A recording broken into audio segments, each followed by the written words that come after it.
Welcome to Loan Modification Mondays, where real problems meets real solutions. Each and every day, I'm sharing insider tips, real stories, and proven strategies to protect your home, rebuild your finances, and take control of your real estate future. Let's talk about what your lender doesn't want you to know. and how to turn a denial into an approval.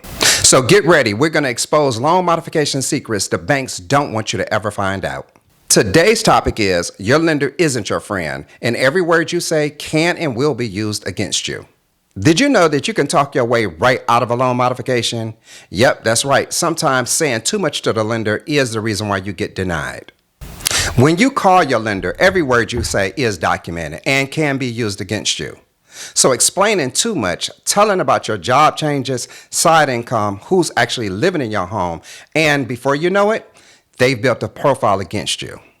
You start off telling them way too much about your job changes, your side income, who's actually living in your home, and before you know it, they've built a profile against you, preparing you for a denial. I recently had a client that was facing a mortgage foreclosure and an HOA lawsuit at the same time. His mother and his wife were the borrower and co-borrower on the property. So his name was not on the mortgage, nor was it on the deed. He had been communicating with the mortgage company trying to apply for assistance. So when he originally contacted me, he told me that he had been denied back in January and again this recent September. So after enrolling in my training program, he and his mother were on the phone. We called the mortgage company and had an interview. Now, before we had the interview, I told the mother to be prepared to do a phone interview because many times these mortgage companies are pre-qualifying homeowners for loan modification assistance with that initial phone call. So please have all of your finances and your debts readily available. She had written all that stuff down and was prepared. I told them that the wife had relocated back into the property because there were some marital issues, and for a temporary period of time she had moved out, and that the mother was relocating back into the property to help her son get out of foreclosure and take care of their finances and her grandchildren. The single point of contact asked for all the borrower's information, and basically at that point she told us to hold on. She wanted to check something out, then she came back to the phone. Now keep in mind, the son is not on the mortgage, nor is he on the deed. So he's the one that's been communicating with the mortgage company from day one. The single point of contact comes back to the phone and she says, okay, well, listen, now let me verify. The mother is in a process of moving back into the property right now as we speak. I said, yes, ma'am. She also said that the wife had moved out, but they worked out their marital issues and she too is moving back into the property. I said, yes, that's correct. So the single point of contact said, okay, well, based on that information and based on the finances, they do qualify for a partial claim loan modification, and I'll initiate the process right now. She said, but before we go there, I want to just make sure till we're clear, because we were told that the mother had purchased the property on the behalf of the wife and the husband. She never lived in a home, nor had she had any intentions on living in a property. And a wife had relocated to Illinois because they were going through a separation, and that the son that remained in the property is unemployed. I said, ma'am, those are old circumstances, and at the end of the day, this is not the borrower, nor is he the owner of the property. So he really didn't have the right to even talk to you all about getting into a loan modification.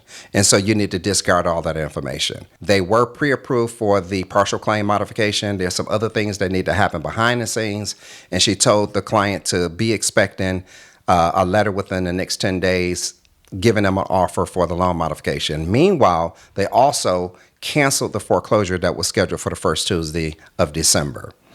This is exactly what I'm talking about when you give way too much information to the mortgage company. Now, why would the son, who's not on a deed, nor is he on a mortgage, tell these people that his wife and he are no longer together and that the mother never lived in a property, that she was buying a property for them? How's a mortgage company going to give a loan modification approval for someone who's not on a mortgage? They are living in a property. Both borrowers are not even in a property, and you're unemployed at the same time. You have to be careful with what you say. If you're dealing with any type of unusual situation just like this, maybe you've been denied before, or the property is in someone else's name, or your income just don't fit the exact boxes that the mortgage company requires, please don't give up. This is exactly why I've created my Loan Mod Pro 360 program. This program was designed to teach and walk you step by step through the entire loan modification process. This is the same program that I use with homeowners and investors across the United States for years to get an approval when their lender has said no. Learn what the lender won't tell you. Learn the proper way to present your loan modification request and what to say, and most importantly, what not to say. How to communicate with your lender with confidence and not fear. To learn more, go to my website, www.loanmodpro360.com, and get started today. Because when you understand the process, you control the outcome. I want to leave this thought with you. Every setback is just a setup for your comeback. Let me repeat. Every setback is just a setup for your comeback. I want you to stay focused, stay faithful, and keep learning something every day. I'm David Washington, helping you turn your real estate chaos into clarity. Please don't forget to subscribe and share this information with someone that may need this help today.